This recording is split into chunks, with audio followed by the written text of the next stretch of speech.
right, we're doing chapter 7, skipping, I think, only 1 and 3. So we're actually starting with number 2. So, it says for time is greater than 0, is the kinetic energy of a particle increasing, decreasing, or remaining the same if the particle's velocity is given by free I or negative 4t? The magnitude is still going up, okay. And why does the sign not? Because you're squaring it. Okay. It's a force always inward, so pick any given instant, you're swinging something over your head, force is inward, what would the displacement direction be? Of course, that's ever changing, but just for an instant, how does the displacement and the force compare? Is it moving in towards the center? The object? The object, yeah. Straight in? No, it's moving around a circle. Yeah. So think about if you cut the string at a given instant. Yeah. Which way is it going to fly? Whatever direction. Whatever direction. But tangent to the path, right? So let it go. Go that way or that way or that way. So if the displacement, instantaneous displacement is like tangent to the path, force is inwards, what do you know about those directions? What would the dot products between them always be? Yeah. Because? Sometimes opposite though. But more importantly, what is the angle between them, between the force and the distance?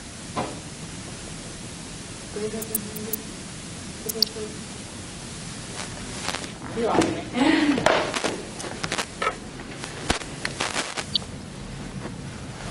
You got all the pieces here. All right, so here's something moving around a circle. Some object, you told me the force is inward, correct. At this given instant, which way would the direction be up? Okay. Little bitty displacement vector right there would be up. So what is the direction between these two vectors? Perpendicular. What is a dot product when you have 90 degrees between your two vectors? 0. So even at any given instant, it's going to be 0 work done by the string during one complete revolution.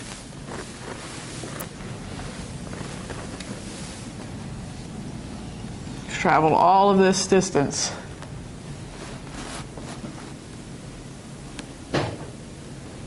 Did the string do any work?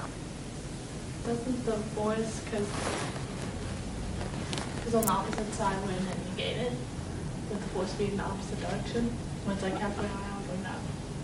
Well, you're right. The force would be in ever-changing direction as well. Yeah. So, of course, you got to think about a variable force here. But still, at any spot, force dot distance is going to be 0. So even for one full circle, the net work is 0. Another way of thinking about that was, the network equation changing kinetic energy. Well, it's staying the same kinetic energy, right? It didn't speed up, it didn't slow down, it didn't gain any energy because of the string. So that's another reason why you would know it'd have to be 0. Okay. Number 7. Connor. All right, so the picture below shows 6 situations in which 2 forces act simultaneously on a box after the box has been sent sliding over a frictionless surface, either to the left or to the right. The forces are either 1 Newton or 2 newtons in magnitude, as indicated by the vector lengths. For each situation, is the work done by the box by the net force during the indicated displacement positive, negative, or 0? Okay, so the purple vectors are just your force vectors, and the blue is the displacement. So A, what do you think? Positive, negative, or 0 work? Positive. Good, because the net force is which way? To the right. Same as the displacement, so the directions match. So we'd have positive dot product. Okay, B? Good. C? Good, C's negative. D? Good, also negative. Even though the displacement's which way? Even though the displacement's to the left, the net force is to the right. So again, directions don't match. That's what you're looking for, not necessarily the overall direction, but just the fact that they don't match. So good. D is negative, E is 0, and F is positive. Very good. Zach, number 8. Similar question. All right, you have overhead views below show 3 situations in which a box is acted on by 2 forces, F1 and F2, of equal magnitude. As the box moves, the forces maintain their orientation relative to the velocity v. For each situation, is the total work done by the box positive, negative, or 0? In each situation. Now, okay, so work, again, we're thinking of force displacement, F dot D. It doesn't tell you the D, the direction of travel, but you can assume it's got to be the same as what? Velocity. Velocity, okay. So what is A's answer?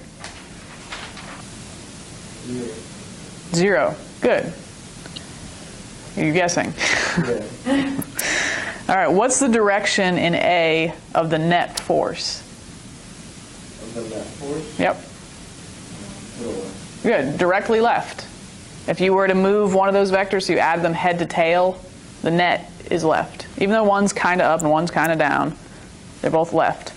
All right, so if the force is left, but the box is going up, you know, what angle is between those directions? If it's going like this, it's 90? Yeah. So dot product between any two vectors with 90 degrees between them is what? 0. All right, how about B? Positive, negative, or 0? Positive. Good, positive. And C? Negative. Good, negative. There's the net force, then it would be down. All right.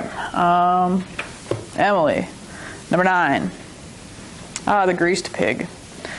All right, a greased pig has a choice of 3 frictionless slides along which to slide to the ground. Rank the slides according to how much work the pig's weight does on the pig during the descent. Greatest first. They'd be the same. It's F dot D. Now, even though they took different paths, the components that would match the force's direction, which was weight, is down. So it's the same distance down in each case. So, same. All right. 10. Got out of that one easy. Thomas. My other favorite problem. You lift an armadillo to the shelf, as you would. Does the work done by your force on the armadillo depend on A, the mass of the armadillo, and all these other things, but starting with that. Does the work done by your force, does the work done by you depend on the mass of the armadillo? Is that, you said it didn't be... Okay, that actually is the book's answer, although I disagree. You can argue it either way. Does the armadillo's mass necessarily affect your force? Like, kind of. In that your force needs to at least be what? Well, not necessarily the mass of the armadillo, but the weight. So, like, question A and B kind of go together. The mass of the armadillo, the weight of the armadillo. Well, I mean, it could be a baby armadillo. It could be a really fat, heavy armadillo. And I can lift with just an amazing Hulk force up to this shelf. So I'm going to say indirectly it matters because you at least need to overcome the weight of the armadillo. But no, it doesn't really affect what your force is. Your force is however much force you want to put on the armadillo. So I'm going to accept either answer there, as long as you explain yourself. All right, but how about C, the height of the shelf? Does that affect your work? Yes, because what's the work equation? Yeah, so that's your distance. So that definitely matters. D, the time you take. No.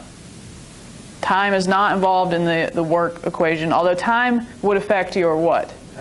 Power. All right, and then E, Thomas, whether you move the armadillo sideways or directly upwards. No. Because as far as the F dot D, I only care about the upwards component. So whatever you're doing sideways is irrelevant to moving it upwards. All right. 11.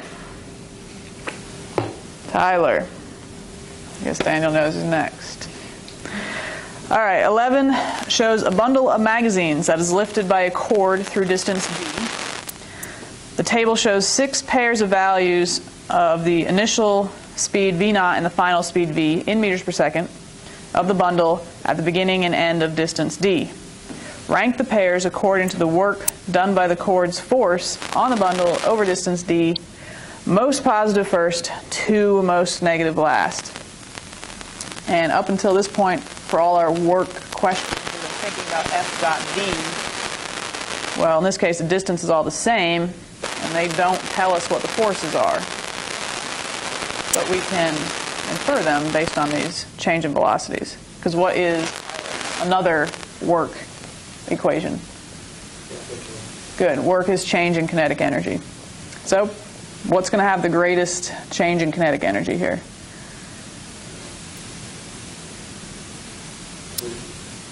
Good, C, because you got, 2 squared minus 0. Okay, so C, greatest. What's next? And it says most positive to most negative, so still going with positive values. Good. C, then D, then B, and A. Good. B and A are both 0. And then what? And then, good. So just doing change in kinetic energy for those. Most positive, most negative. All right, Daniel, where are we? Did I do 4 or did I skip 4? Okay, I'm going back to 4, Daniel. Sorry. I don't really know I did that order. All right, 4. A force F that is directed along an x-axis moves a particle 5 meters along that axis. Can we use equation 7, 9, 7, 11, which is the dot product formula, is the F dot D, to find the work done if the magnitude of the force is given by A, F equals 3, B, F equals 2x, or C, F equals 2t. For A, sure, because it's a constant force. What about B and C? No. What? I guess no. You guess no. Why? What would you have to do instead? Like you just did for your quiz, hopefully. Yeah, if you have a variable force, that's where you have to integrate. Now C would be a little tricky because it's not in terms of x. You have to somehow come up with a way to make it in terms of x, but work is the integral of F with respect to distance. So What's the constant lift thing? not necessarily. And if you're doing an integral, presumably not. So we like it when it's constant, or when they tell us to just use the average, because that's a lot easier. But if not, we do have to do integration. All right. Reshuffle. And back over to 12. You want Connor to do 12? Oh, it is Zach. All right, and this one has got 2 graphs on the top of the other page. But number 12 says, the figure below shows 4 graphs drawn to the same scale of the values of a variable force F directed along an x-axis versus the position x of a particle on which the force acts. Rank the graphs according to the work done by the force on the particle from x equals 0 to x1, from most positive work to most negative work. Very good. You see a graph, you should really be thinking probably slope or area under the curve. And good. B is going to be the most positive area, then what? A would probably be 0, and then good. Then C, then D. All right, 13. Tyler.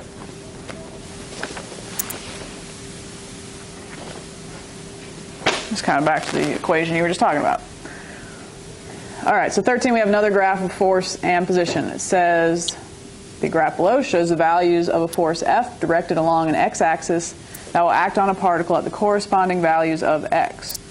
If the particle begins at rest at x equals 0, what is the particle's coordinate when it has A, its greatest kinetic energy?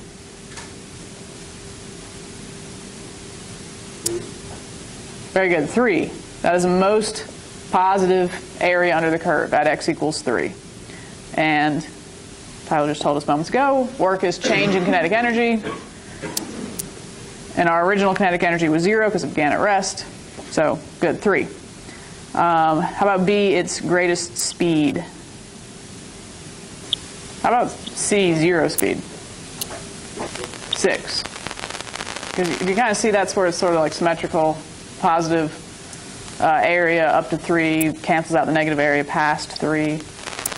So it would be 0 at 6. Okay, so we have 0 speed at 6 because that's where our area is essentially 0, or if you consider the positive and negative cancels out 0. But back to B. I mean, A, you were correct. Its greatest kinetic energy is at 3 meters. So B, its greatest speed? Yeah, it's got to match. Greatest kinetic energy would be where you have your greatest speed. So also 3 meters. And D, I argue, is impossible to answer. You're welcome to try. Let me explain my reasoning on that one.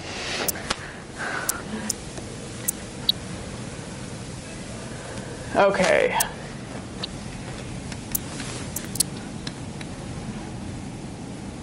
So we know that. The change in kinetic energy, Kf minus Ki. Well, we were told the initial kinetic energy was what? 0. Well, what happens to the area under the curve once you move past 6 meters? The total area, starting where our initial was 0. It's what? We're starting the area at 0, because that's where we know, given information, the kinetic energy there is 0. So I need all that area starting at spot 0. I don't need to know the exact value. I just need to know like what is happening to the area once we go past 6. Positive, negative, 0. The area at 6 was what? 0. So 6.5 meters is negative. Now you have extra negative area.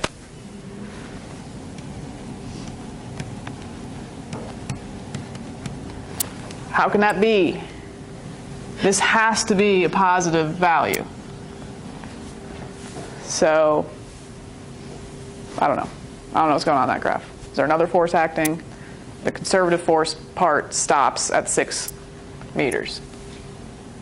Why does that have to be positive? Well, if you're simply doing 1/2 mv squared, even if you had a negative value, but how would you know? You're going to get the whole term of final kinetic energy is going to be a positive number. So it has to be positive. So it won't mesh if the work is negative. Assuming this condition is true. Now maybe this was something we were supposed to change. I don't know. But assuming that it initially started at rest at 0, then that is not possible after 6 meters. Is my argument. You're welcome to come up with a different argument.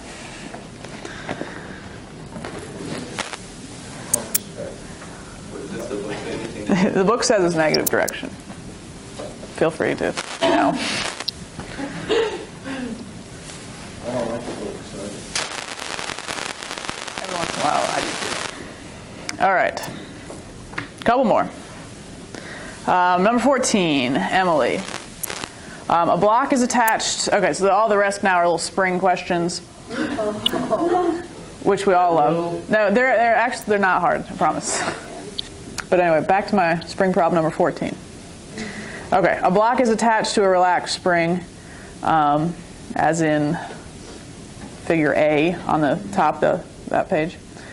The spring constant K of the spring is such that for a certain rightward displacement D of the block, the spring force acting on the block has magnitude F1 and work W1 on the block. A second identical spring is then attached to the opposite side of the block, as shown in figure B. Both springs are in their relaxed state in the figure.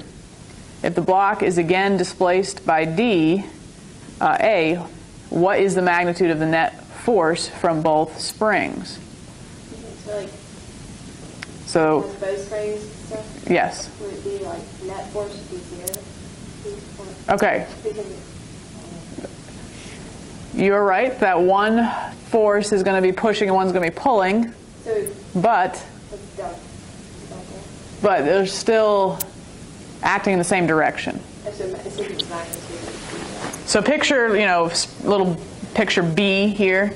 You take your block and you shift it, to the right. Okay, well, one spring is pushing it to which way? The left, and the other spring is pulling it to the left, but it's still the same direction. So the net is 2 times F.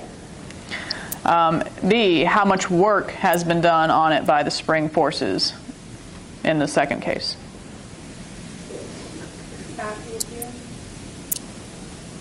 You're still moving at distance D. So it's still 2. Yeah, it'd just be double.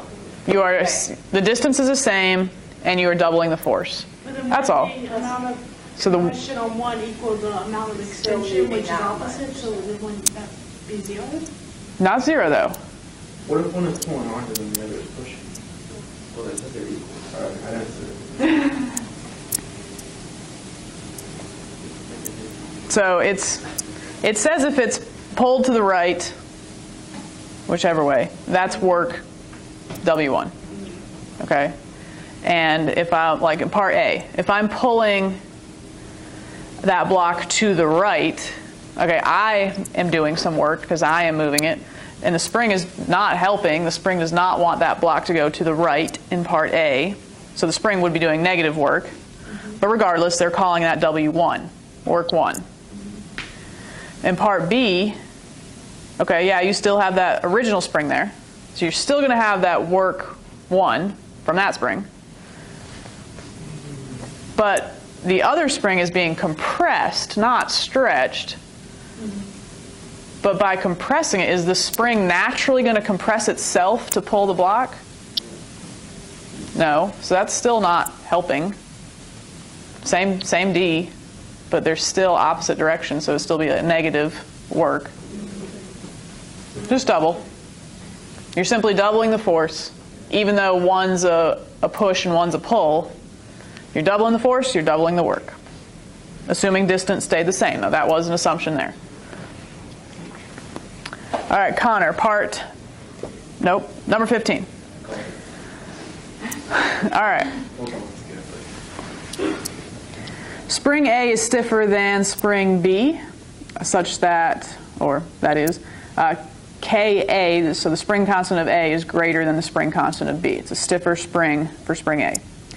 The spring force of which spring does more work if the springs are compressed the same distance?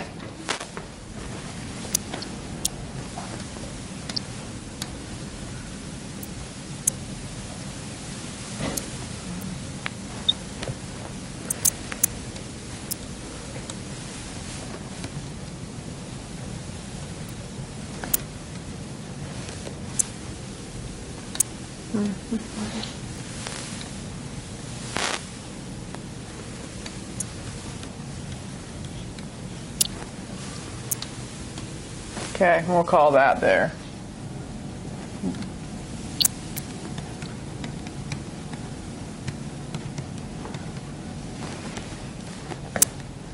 Well, I guess I went stretched instead of compressed, but if you're stretching these springs, and spring A has the bigger spring constant, so I drew it like a thicker spring.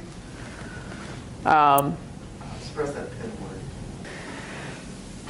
word. The spring force of which spring does more work if the springs are compressed A the same distance?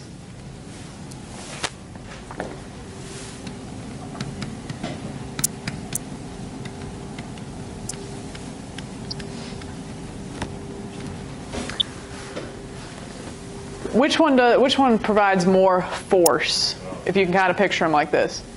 A. And the only way I'm going to get A to stretch the same distance is if I put like something heavier on it. I'm pulling down with more force. So it's pulling back with more force.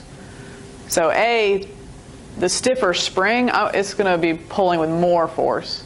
So in the first case, it would have to be A. Does that make sense? The distance is the same. You're just trying to think about which one is pulling back with more force. Well, the one with the stiffer spring constant will be pulling back harder. Again, because that was negative kx. Okay, just simply got the bigger k. It's going to have the bigger force. All right, B though. What if the springs are compressed so that they have the same applied force?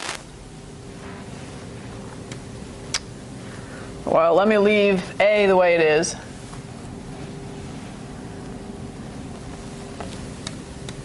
In order for B to be pulling back with more force to equal A, what would have to be true about how it's stretched? It'd be stretched a lot farther. Yeah, so maybe it's way down here.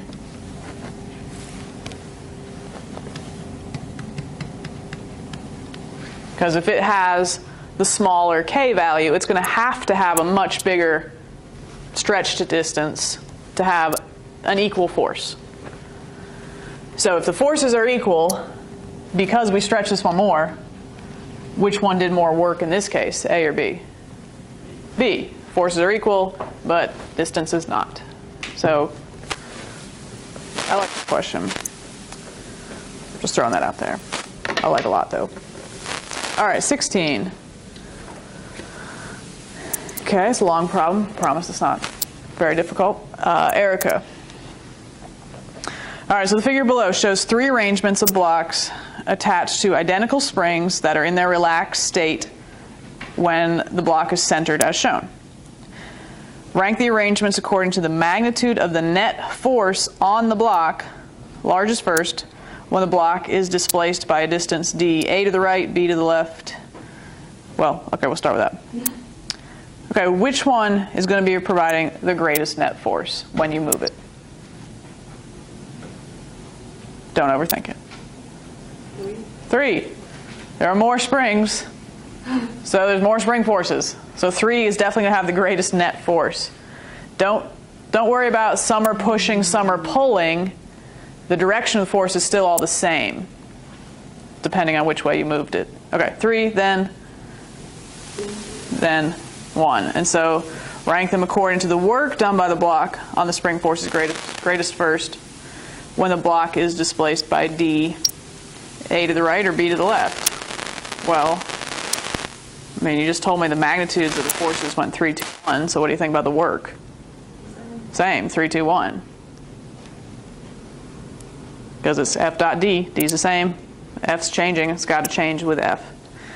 All right, and last but not least, Brandon. Go back to my little picture here. It says, if you cut a spring in half, the spring constant of either piece, of either half, is what multiple of the spring constant of the original spring?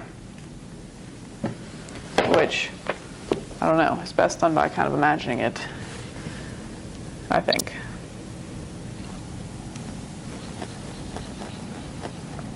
Okay, so I just have random spring A, and I cut it in half. So you're right, it is the same material. Everything about it was the same, except there's less of it. So what happens to the spring constant? Well, think about now I take this little piece. Jinx my pen, Zach. That's what I do.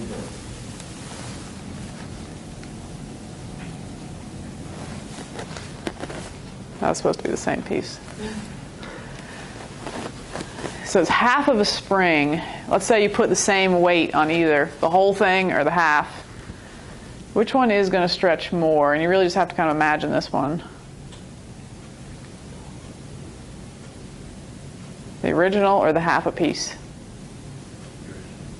The original actually will stretch more.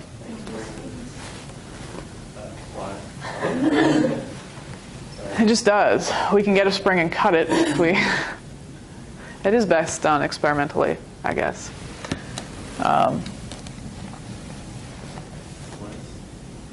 If you cut it in half, the stretch is half. So when you cut it in half and you put the same force on it, it goes half as far. Mm-hmm. So the string constant is twice as. Yes. Okay. That is the answer. I don't really have a better explanation other than that's just how it is for Hooke's law. If you have half a slinky, it's not as fun as a whole slinky. Another good point. But if you cut your spring in half, the little half, when pulled on with the same force, or you hang a mass on it, the same mass, will stretch half as far.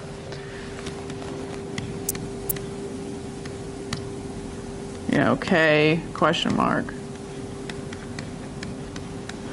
Over here, same force with spring constant K, stretched X. So you set them equal, solve for the K with the little question mark. Your new K would have to be equal double the old K. But that is handy sometimes in physics problems to know that.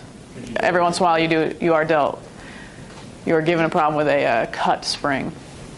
What? Did you just double the force? Or you have to double the Well, we were assuming the force was the same on either. If you do know that, then you can figure out the other answer. All right.